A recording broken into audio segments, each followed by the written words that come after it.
Hello everyone. Don't know what that was. Hello everyone. Welcome back to my channel. This is, my third day being super regular at uploading on YouTube. I got to pat myself on the back because I am finally getting back into a regular uploading schedule. I was doing such a great job over Vlogmas and Vlogtober, and then I just kind of fell off. But right now I am highly focused on overcoming my fear of flying. And I posted a little video yesterday. I'll link it right here. I'll link it below for you guys. Check it out if you haven't already. And I thought we could do it together. If you have the same fear, it might be fun to share and exchange ideas in the comments.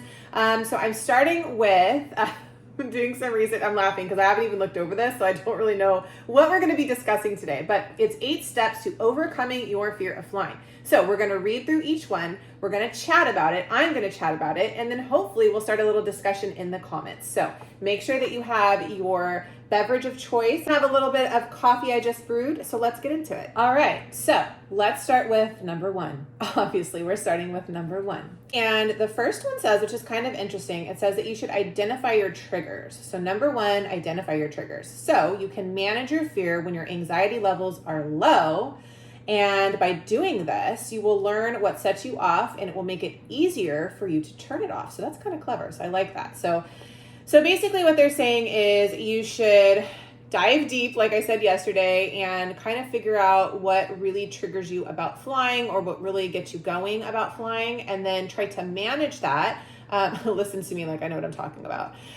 Try to manage that when your anxiety levels are low so that when you are on the plane, you're already kind of prepared for that and you don't have to try to figure it out. So that's kind of my takeaway from number 1. So let's see what number 2 says. So it says, step onto the airplane with knowledge. And I'm going to go ahead and give this one a round of applause here because this has been my go-to lately, and I feel like it's really, really starting to ease my anxiety. So we're going to read it. So it says, anticipatory anxiety is what we experience in anticipation of fear. It is often the most intense anxiety you will experience during a flight, but is not an accurate predictor of how you will feel on the flight. It is frequently far greater than what you will actually experience. Separate fear from danger. It is often difficult to separate anxiety from danger because your body reacts in exactly the same way. Be sure to label your fear as anxiety. Tell yourself that anxiety makes your frightening thoughts feel more likely to occur, and remind yourself that feeling anxious doesn't actually mean you are in danger. You are safe even when feeling intense anxiety. Okay, so let me know your thoughts on that one in the comments below. Anxiety tricks common sense. Anxiety will trick you into thinking you are in danger when you are perfectly safe. Okay, yep, that is definitely the case for me. Okay, so it says your gut feelings in these situations will always kind of tell you to avoid them, but if you follow these feelings, you will always be reinforcing your anxiety. Completely agree. And that's why I want to step outside my comfort zone, take these flights, take lots of different types of mini flights to kind of step into owning that. Okay, so number 5 says, manage anxiety when turbulence hits. Learn about airplanes and how they are designed to handle turbulence. Something I'm working on right now. Knowledge is power. Focus on managing your anxiety rather than when the turbulence will end or how severe it will get, and remind yourself that you are safe. Okay, I have a story time about this. I'm just going to make it super brief, but I think you guys will appreciate this. So we went to Peru. This was probably back in 2011, 2012, and we always took night flights out of SFO, and the takeoff was fine, everything was fine until about 2.5 hours into the flight.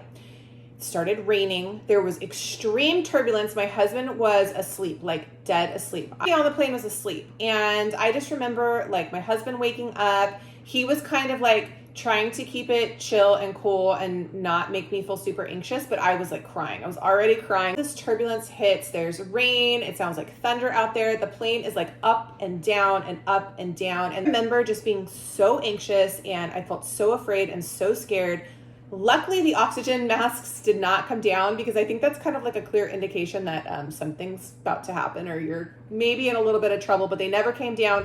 It started to smooth over, the rain stopped, and I remember just having like this immense, like, I don't even know, like feeling come over me of just being like so grateful and so thankful that we made it through it. But I had to manage my anxiety through that whole thing. Yes, there were tears, and yeah, it was pretty wild, but I did make it through that, and I remember just being so grateful when the rain stopped and when we landed. But anyways, I got off on a tangent, so let's move on to the next one. So this says, educate fellow flyers how to help you. Other flyers need to know what frightens you, along with what helps you most to cope with anxiety during a flight. So your task is to be clear about your triggers and ask specifically what you find most useful. So wait a second.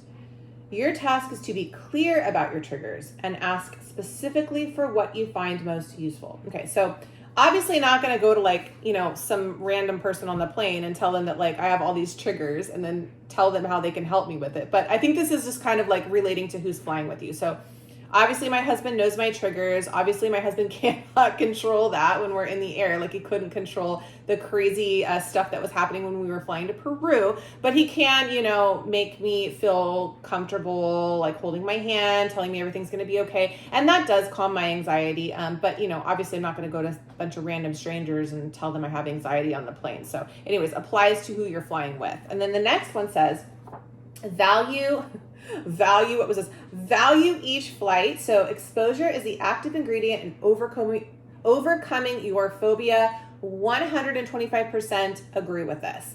Every flight provides you with the opportunity to make the next one easier. And that's why I'm saying I'm going to take these little flights, because I know that the more I do it, the more I put myself out there, the easier it's going to become. The goal is to retrain your brain to become less sensitive to the triggers that set you off. This is an excellent one. This is an excellent point. And this is something that I have another little story time for. And this actually relates to my dad. My dad was an amazing, wonderful person. He passed away almost 5 years ago, and he had a fear of getting his blood drawn. And I actually also do have that fear a little bit. And that's something I want to really get under control this year as well. Every time that my dad would go and get his blood drawn, he would get dizzy, he would pass out. This is a very common thing. And I think he would have a lot of anxiety around it. So he forced himself to give blood every single week.